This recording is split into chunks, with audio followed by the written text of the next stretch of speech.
Hello, everyone. Welcome back to Dakota's Political Circle. And if you can tell, I'm not sure if you can hear it in the mic or not, but I am really, really sick.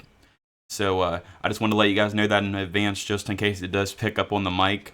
But today, I am actually talking about Trump is actually planning a campaign event in the Bronx, which is really interesting because New York is not a Trump state or even a toss-up state. So it's really surprising. It's like how he did New Jersey.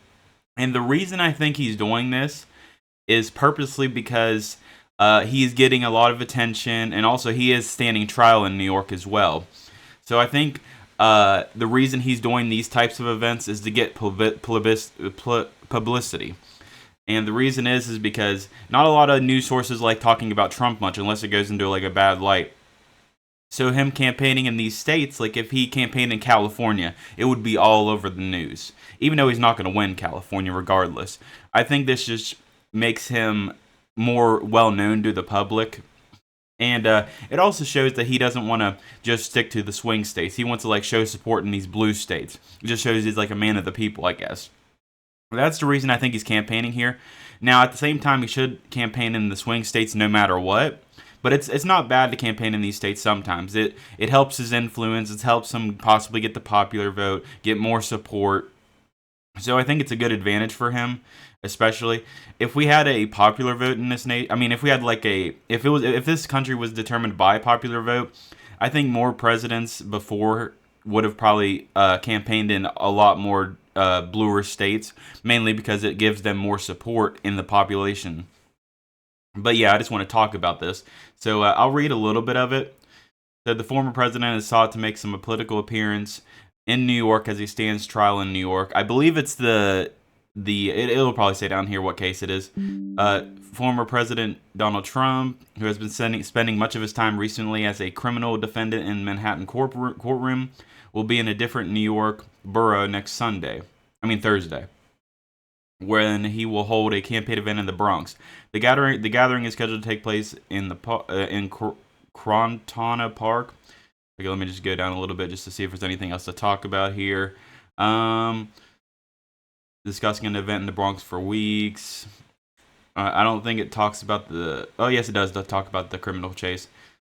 It's about the hush money case.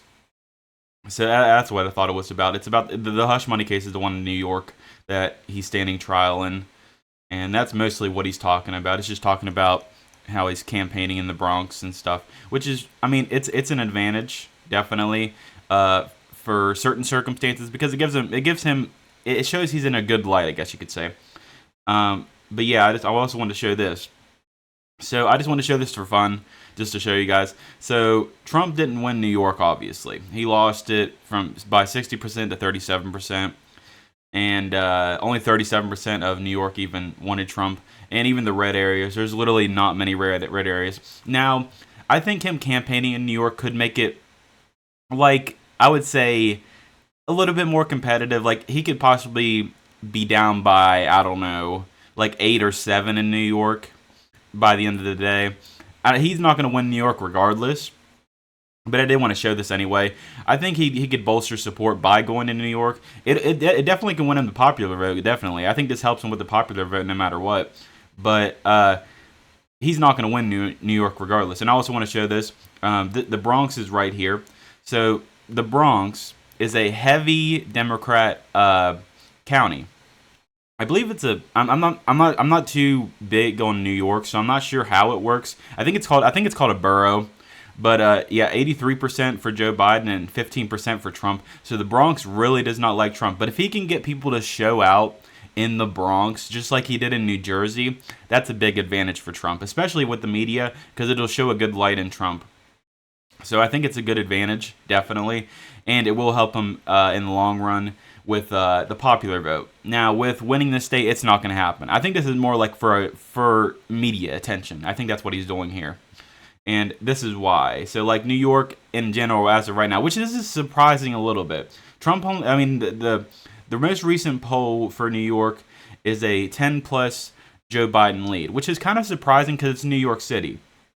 You would think it'd be a +20 or something. Like polls before were +20, +15, but now it's only plus 10. Like, that's pretty surprising. Now, obviously, that is a safe blue, but that is still really surprising for Joe Biden. And you could possibly see a Biden plus 6, plus 7 at the end of the day in November for New York, which would be crazy. Now, obviously, Trump is not going to win New York. It's just not going to happen. But if he actually makes an advantage like that in New York, that's a really big advantage. Because look at this. In 2016, it was a 21-point win by Hillary Clinton.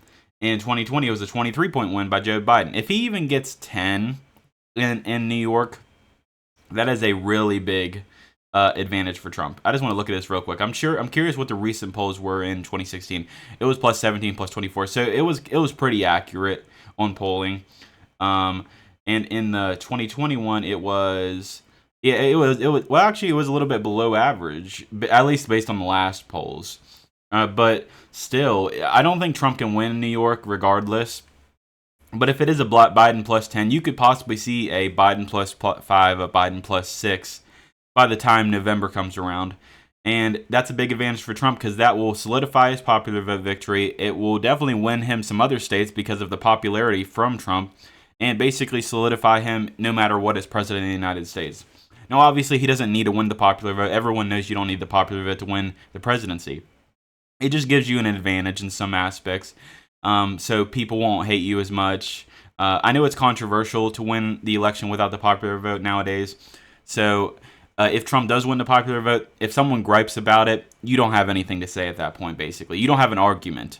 So Trump winning the popular vote would be a big advantage for personal reasons, not really for electoral reasons. But I think it's cool he's campaigning in the Bronx. It's definitely an advantage for him, and also gets him publicity and makes him not lose support in other states that are like toss-ups.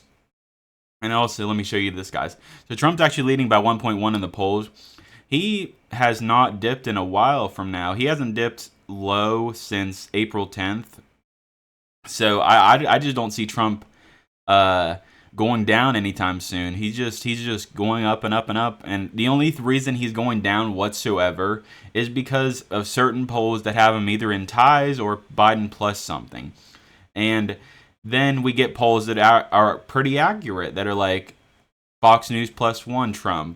There's the Trump plus 6. That's a pretty accurate one from Harvard and Harris. The CNN one down here, Trump plus 6. CNN's pretty accurate most of the time.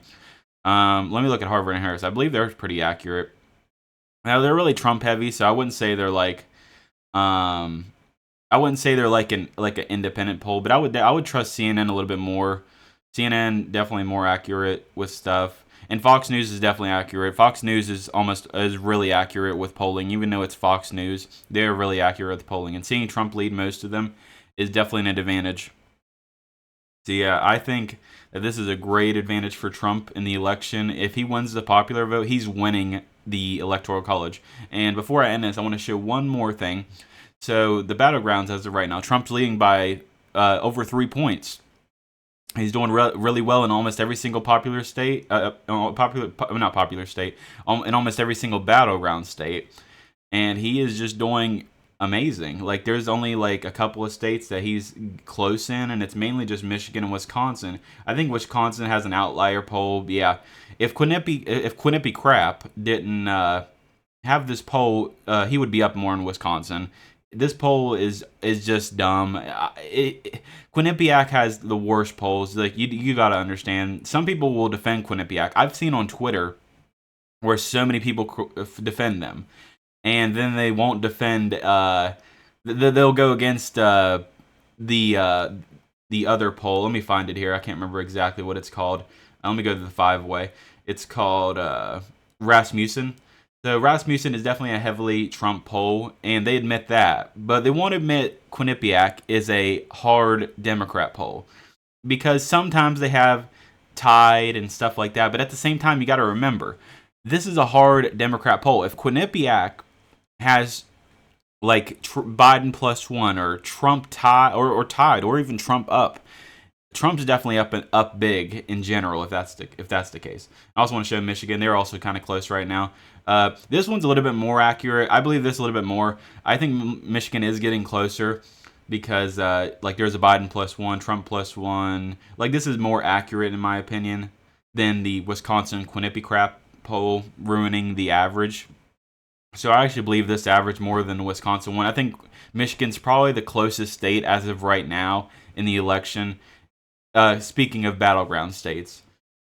But yeah, I just wanted to talk to you guys about that today. Trump campaigning in the Bronx.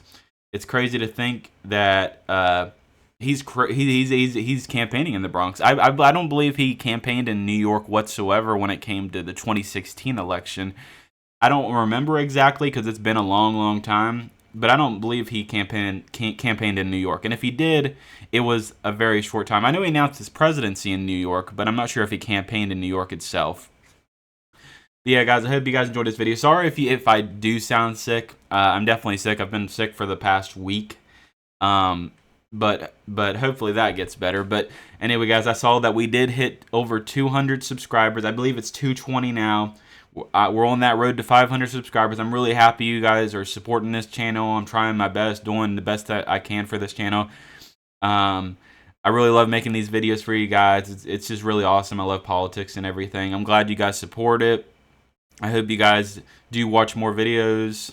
And I can't wait until Trump and Biden debate. That's going to be really awesome. I'm definitely going to talk about that. And then when the November election comes, I may do a stream. It really just depends on how much support I have at the time, because obviously I can't just make a stream that's just a stream with like a couple people on it. Obviously you need a little bit more than just a couple people to like talk about the election and stuff. I'll think about it by that time. Like if I had, which I'm not saying I will, I'm not trying to be like cocky or anything, but if I like for example, if I had like 1,000 subscribers, I'd consider it. Because, and also if obviously more people tuned in and stuff, then I would definitely consider it. But for now, I'm probably going to post after the morning of, or when the election is over, and I'll post about a video and just post it in the morning. That's what I'm doing as of right now. But if I get more support and stuff like that, I will definitely do a live stream on it. Never done anything like that before, but it would be pretty cool. But anyway, guys, I do hope you guys enjoyed this video. Thank you guys so much for watching. I might have a video in the next couple days. It just depends on if anything comes out. This was unexpected. I did not expect this, so stuff happens. But anyway, guys, I hope you guys enjoyed this video, and thank you guys so much for watching. Bye, guys.